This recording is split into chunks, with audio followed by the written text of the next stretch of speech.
Hello and welcome to MissouriNet.com. I'm Bill Pollack. It's time for our weekly chat with MSHSAA. Jason West, the communications director, is with us. And Jason, I want to start by bringing in, I thought this is kind of a timely topic because it goes to Wisconsin, the WIAA.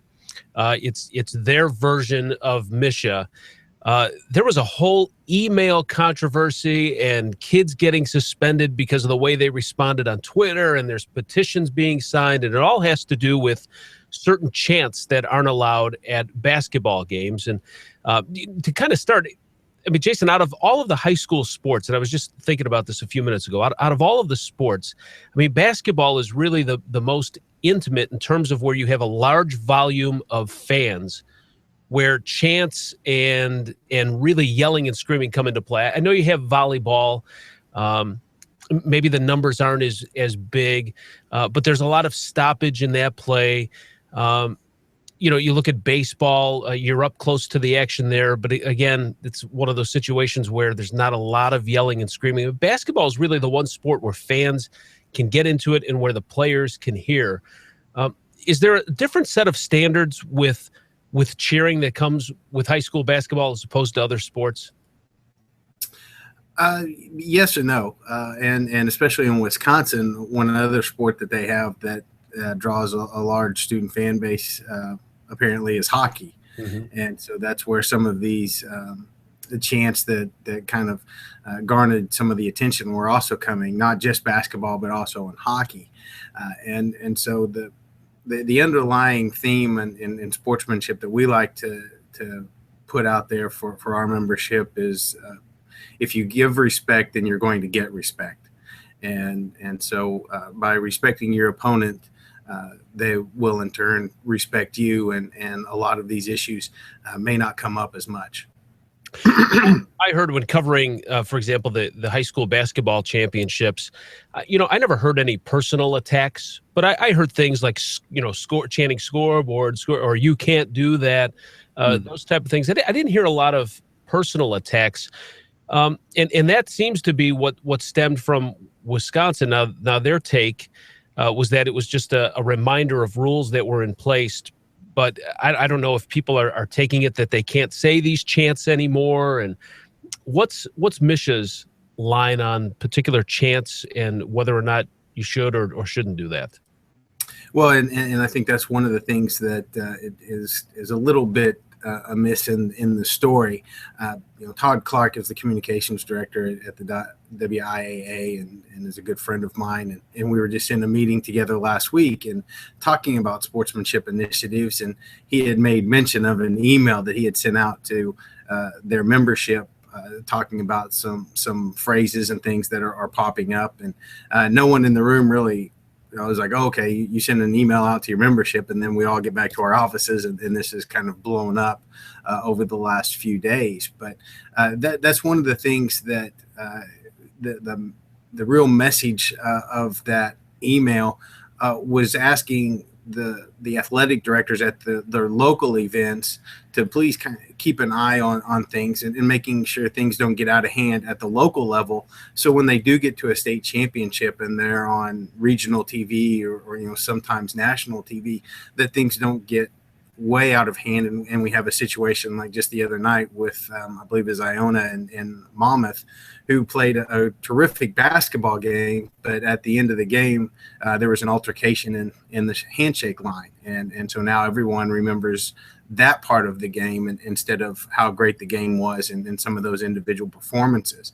And that's what Todd was trying to convey to their membership is let's remember why we're here and what we're doing. And let's remember the game for being a great contest and the physical feats that happened, not because one student section got out of hand and was degrading another student section. Let's remember to cheer for our team, not cheer against the other team. And that's the kind of the underlying effect that we want to have, especially when it comes to the sportsmanship of those those student sections and those crowds. It's not, you don't sit on your hands or put duct tape over your mouth so you don't get in trouble. Let's just keep it in perspective and remember that there's some other people on the other side that are just as excited to be there as well. And we don't want to get things out of hand. We want people to enjoy the game and not come away with some bad feelings after a great game.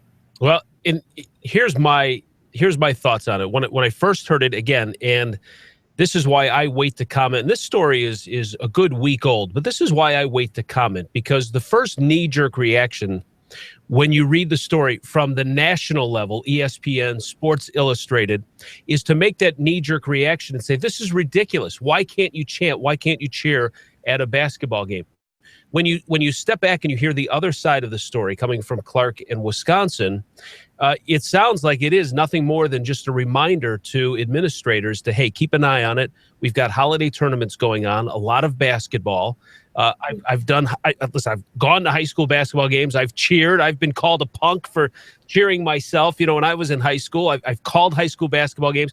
I've had fans come up to me upset. It happens, but I took it as, it's a reminder, just, hey, keep in mind what's going on this weekend or with the large volume of games. To me, this was nothing more than the national media grabbing onto this story and running with it and getting everyone up in arms when you just stop and you step back for a moment. This really is a non-story, isn't it? Well, hey, yes and no.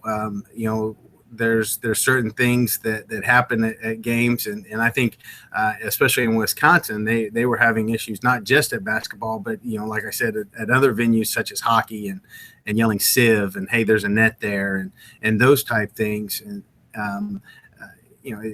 we have athletic directors, and we talk with our athletic directors here in the state, and they don't want to kind of be the fan police and things like that. They've got several other things to do, but somebody shoots an air ball, the student sections may start chanting air ball. Well, that happens once. Get it out of your system and we'll move on. But every time the kid touches the ball and you start chanting air ball, now we've kind of stepped over the line. And I think that's one of the messages that Todd was trying to convey to his membership is it's not that these are just examples of poor sportsmanship. Just because they happen doesn't mean a hammer is going to come down or you shouldn't allow it, but just kind of keep it in under control and make sure it doesn't get out of hand. It's a fine line. There's no doubt about it. You certainly, there's so many emotions that are going on in these games. But I thought for this sake, I certainly thought that it was overblown by the national media and something that we all need to keep in mind. So anyway, you're talking about meeting with Todd Clark and some of the other communications directors and people from athletic associations from other states. Tell us just a little bit about those meetings and what took place. Well, this is something that we do annually, and it's mainly for the state associations here in the Midwest. Obviously, Wisconsin, Minnesota, Iowa, Illinois, Indiana, Ohio, Missouri, Kansas sometimes joins us, and we also now have people from Arizona that come over. Kentucky comes in just to kind of see what. We all have similar issues, if not the very same issues. And so it's a way to kind of network and see what's happening in other states. That's one thing that we hear all the time. Well, this is the only state that does it this way, and you guys are backwards and things like that. Well, come to find out, it's not the only state. Iowa has the same issues, and we handle it the same way, or things like that. And so it's a great way to kind of get a feel for what's happening around us, and we're not quite as introverted as some people think we are. But and so there's a lot of good ideas. There's a lot of idea sharing that goes on in this day and a half of meetings, and it's really good to be able to step away and see how things are done at other offices. Well, I'm sure a guy like Todd Clark in Wisconsin, it's nice to have a group that he can go back on, especially when something like that happened with an email that kind of took off and ran in the national media. So at least he knows he's not the only one out there. Exactly. Yeah. Interesting stuff. All right. Well, listen, this hangout brought to you every week by Missouri NEA. If there was a teacher or a faculty member that meant a lot to you while you were growing up, or maybe you're still going to school now, they want to hear your story at teacherwordsmatter.org. It's a chance for you to win $500. So thanks to the Missouri NEA for sponsoring us. Jason, thanks for your time as always, and have a great week. You too. Thanks a lot, Bill. Yep. And thanks for watching us here at MissouriNet.com.